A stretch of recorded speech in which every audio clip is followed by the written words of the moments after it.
At last, our dream of building a new, spacious house had come to fruition, and my excitement was bubbling over as I envisioned beginning a fresh chapter in our lives. However, just as we were about to celebrate, an unexpected twist occurred. My in-laws showed up unannounced. With a firm tone, they stated, "We'll be moving in here," and asked that my parents leave the property. I was taken aback and turned to my husband for support, but all he could muster was a deep breath, followed by, "Please do as they ask. Let your parents know gently." As I watched my in-laws eagerly unpack and settle into what was supposed to be our new home, I felt a mix of disbelief and frustration. "Do you realize this is our house?" I asked, hoping they might acknowledge the misunderstanding. "My name is Tiffany. I'm 32, and I've been enjoying a loving marriage with my husband, Jesse, for 4 years. We don't have children yet, but our life is filled with affection and mutual support. Recently, I've been concerned about my aging parents. Their declining mobility has been weighing on my mind, prompting me to suggest that Jesse and I move in with them to provide care." Jesse agreed without hesitation, appreciating the dual benefits of our presence, offering them support and giving us peace of mind. "It's a win-win situation," he had said, and I was deeply thankful for his understanding and support. We contemplated this plan, but logistics proved difficult. My family's home is quite a distance from the city, complicating our commutes as neither of us drives. Additionally, relocating my parents to our small city rental wasn't a viable option, especially as it was already cramped for just the two of us, and contemplating future children would only exacerbate the space issue. Faced with these challenges, I proposed a bold solution. Why not build a new home that could accommodate everyone comfortably? Jesse's face lit up at the idea. "That's a fantastic idea," he exclaimed. Energized by his enthusiasm, we embarked on the journey of planning and building a home that would suit all our needs. When I shared the news with my parents about building a home that would accommodate everyone, they initially felt a twinge of guilt for the inconvenience. However, once I laid out our reasons, their apprehension turned into excitement, which brought immense relief and joy to me. Later, my husband and I visited a real estate agency to iron out the final details of our project. We prioritized finding locations near hospitals to ensure easy access to medical care for my parents and close to train stations to simplify our daily commutes. During our discussions about the house's specifics, I noticed my parents were a bit hesitant about the idea of moving in with us. Thankfully, my husband came through with several insightful suggestions that helped smooth out the planning process.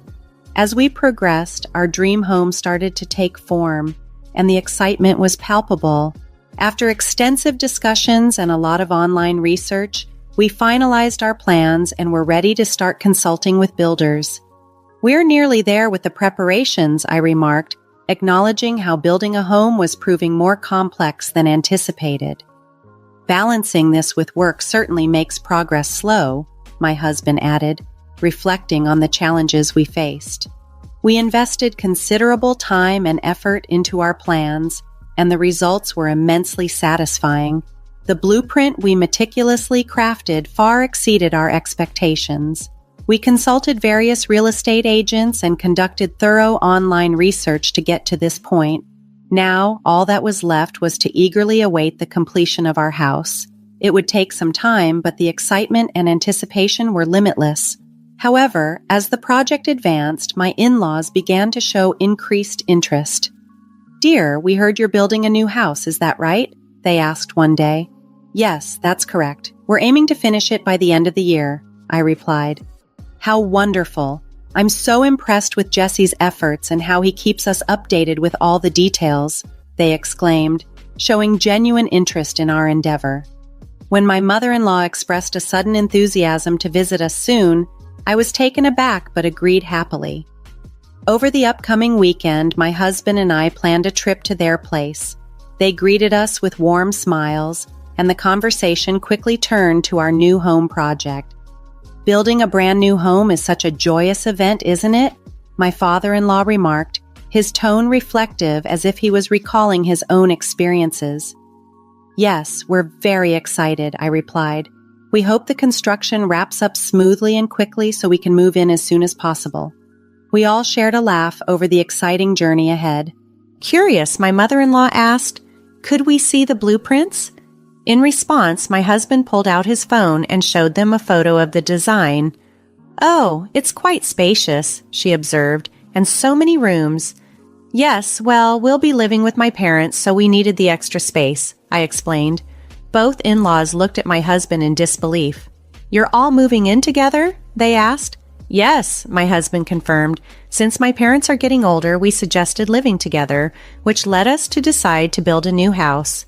"Really? I see," they responded, their tone shifting subtly, revealing a hint of discomfort.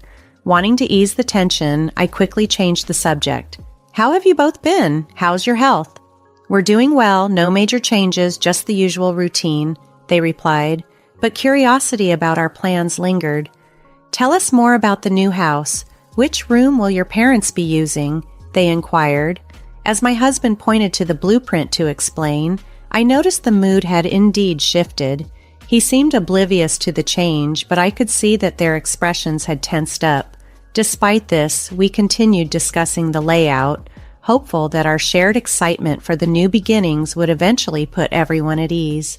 When my in-laws learned that my parents would be moving in with us, I worried they might feel like we were giving my parents special treatment. Despite my slight guilt, I hoped they would understand our decision, considering my parents' needs. However, it was becoming apparent that they were finding it hard to accept. The construction of our new home was moving forward smoothly, and with each visit, we could see it nearing completion. My husband often expressed his excitement about moving in quickly, but, like him, I was torn between eagerness for our new start and a desire for everything to be just right. Halfway through the construction, my parents came to see the progress. Their delight and gratitude made me deeply thankful that we could provide this new home for them. Meanwhile, I noticed that my husband had been visiting his parents almost every weekend recently. "Are you planning to visit your parents again this weekend?" I asked him. "Yeah, I am," he replied. I remarked on his frequent visits since the beginning of the year, to which he responded, "I want to show my appreciation to them as well. That's why I've been making an effort to visit them on my days off." Understanding his intentions, I asked, "Should I come along?" I was concerned that his parents might feel left out or disappointed, possibly hoping that they would be the ones moving in with us. I thought visiting them might be a good gesture of goodwill. However, my husband reassured me, "It's all right, I can manage it on my own," and left for his parents' home. I decided to respect his choice and promised to support him as needed. Time flew by, and soon our new house was finally ready. On a moving day, we loaded the car with boxes and set off to our new home, bubbling with excitement and ready to start this new chapter together. As we pulled up to our new home, the sight of it was so breathtaking that I couldn't help but exclaim, "Wow, our new home!" It symbolized the beginning of a brand new chapter. I found myself daydreaming about our future life there, imagining cooking meals while watching my husband play with our future child in the yard or hosting family barbecues. These thoughts heightened my excitement even further. Just then, my parents called. They were supposed to move in with us, but informed us that they'd be delayed due to traffic. They urged us to start settling in, but I insisted, "We'll wait for you," planning to share this sentiment with my husband. To my surprise, however, his parents showed up unexpectedly. I stared in disbelief as they got out of their car, all smiles, and approached us. "Look at this magnificent house. It's impressive enough to show off to our friends," they exclaimed. "Yes, it's the house that Jesse and I carefully planned," I replied. "Tiffany, you have excellent taste," my mother-in-law complimented. "Well, I suppose I can give her credit for that," I said, managing a thankful nod. To my astonishment, they began unloading a considerable amount of luggage from their car. Baffled, I quickly asked, "Mother-in-law, "Father-in-law, why do you have so much stuff? What are you planning to do?" Their reply caught me completely off guard. "What do you mean? We're moving our things into this house," they said. "You're planning to live here starting today? But you'll need to ask your parents to leave," they continued. "Why are you doing this?" I asked, my voice tinged with disbelief and frustration. My mother-in-law then explained, "As a new bride, it's customary to prioritize your husband's family." The unexpected twist left me struggling to reconcile the joy of our new beginning with the sudden challenge of balancing family expectations and our carefully laid plans. Feeling a wave of emotions, I turned to my husband for support when his parents declared that they should be the ones moving into the new house. Taking a deep breath, he told me, "Just let your parents know gently." I felt a rush of disbelief. This house was intended for me and my parents. "I can't accept this decision," I protested. His response came with visible irritation. "Didn't my mom just explain that it's natural for a wife to prioritize her husband's family? We can address your parents' situation later." I was stunned. It was painfully clear that my husband was either under heavy influence from his parents or shared their views, which were now glaringly apparent. "Come on, help with the moving," he urged as his parents began unloading their belongings, despite my parents and I not having set foot inside the house yet. "Oh, how wonderful! The interior is just splendid!" they exclaimed, eagerly exploring the house. I confronted them. "Do you even know whose house this is?" "What?" they responded, clearly taken aback. After a brief pause, they turned to face me, asserting, "Whose house? Of course it's Jesse's house. Are you suggesting you have a claim to it? Since you and Jesse are living here, and he's put so much into building this house, you have no right to make any claims without letting us explain first." It seemed my in-laws had jumped to conclusions and were quick to place blame on me, indicating that my husband hadn't shared the full details about our financial contributions to the house. "Why would your parents live in Jesse's house in the first place?" they questioned. "Yes, it's strange. Poor Jesse having such a demanding wife and parents," they added scornfully. I reached my breaking point. "Why am I being criticized for their misunderstandings? If you intend to live here, then Jesse should compensate for the amount spent," I argued. "I've contributed to this house," I asserted, facing their disbelief. "How much are you claiming to have paid? It must be a small amount, maybe $100, they mocked. My husband, looking uncomfortable, remained silent. I turned to him, challenging, "Are you being honest? How high and mighty do you think you are?" He hesitated, unsure of what to say next. "What are you insinuating?" my mother-in-law demanded, her tone authoritative, noticing my husband's reluctance to address the situation. Deciding to clarify things once and for all, I spoke up. "I paid for this house entirely with my savings. If you plan to live here, I expect repayment of $460,000 for the cost of the house." My in-laws were visibly shocked. Their mouths hung open and their eyes widened in disbelief. They quickly turned to my husband for confirmation. "Jesse, is this true? Did Tiffany buy this house?" they asked, struggling to grasp the reality of the situation.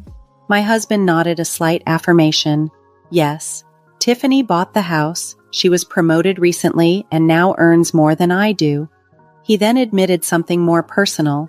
"But even though I've been working for a long time and graduated from a prestigious university, I made a significant mistake at work.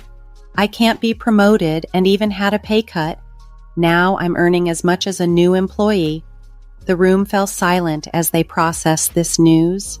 We never imagined Jesse would be in such a situation. After a moment of stunned silence, their attitude toward me shifted dramatically. "Tiffany, we're truly sorry for our earlier comments. We misunderstood everything. Please forgive us and let us stay in this house," they pleaded, their tone full of regret and apology. My husband also joined in, bowing deeply. "Please, it's my fault for not telling you sooner. Let us stay here with you." Their sudden change in demeanor and plea for forgiveness left me completely taken aback. Despite their apologies, I stood firm. "No matter how much you plead, I can't accept this. I built this house to live with my parents. If that's not possible, there's no point in keeping this house. If you want to live here, you'll need to pay me $460,000. We don't have that kind of money, they replied, their faces falling. Then it seems you'll need to find somewhere else to go, I said, resolute in my decision. Wait, they interjected. We sold our previous home and moved out. When my in-laws realized they could potentially be evicted from our new house, they became desperate. Tiffany, please let us stay. Your parents can live with us too, they pleaded. The thought of living under one roof with both sets of parents seemed unmanageable to me. I can't agree to that. If you sold your house, you must have some funds left. Why not use that to find a flat? I asked. At this, tears welled up in their eyes. The truth is, we lost a significant amount in a bad investment. The money from selling our house and our retirement savings went toward paying off that debt. We have nothing left. I'm retired and my wife has been a housewife for years, so she can't work at this age. You're our only hope, they confessed. Despite their heartfelt plea, I felt that the situation was a result of their financial mismanagement. If you need help, shouldn't you be asking your son for support? I'm not in a position to support strangers, I replied. Aren't we family too? They asked, their voices laden with emotion. That's too much to ask. Can't you at least help us a little? They continued to plead. I was firm. It's impossible. I can't even fathom living with someone whose family is trying to take over our home. In a moment of intense frustration, I blurted out, Jesse, let's get a divorce. What? Wait a minute. I can't even think about a divorce. I'm sorry, but I can't forgive this. Please leave right now, I demanded. The mention of divorce sent my husband into a panic while his parents continued to plead. However, my resolve had hardened. If you plan to stay here, I'll call the police, I warned, prompting my in-laws to leave in fear. My husband, dismayed, protested. I'm still your husband. I should have the right to stay here. If you insist, I'll take legal action, I replied firmly. Realizing that a lawsuit could jeopardize his job, he quickly gathered his belongings and left. Shortly after he departed, my parents arrived, confused by his absence. They were shocked when I explained the situation, but expressed their gratitude. Thank you for standing up for us, they said. I wished my husband had been more understanding, but I was relieved to have distanced myself from such a selfish in-law family, especially before our child was born.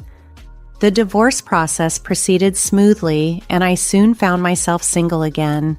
Now, I enjoyed peaceful days in our newly built house with my parents, grateful for the tranquility that had replaced the chaos.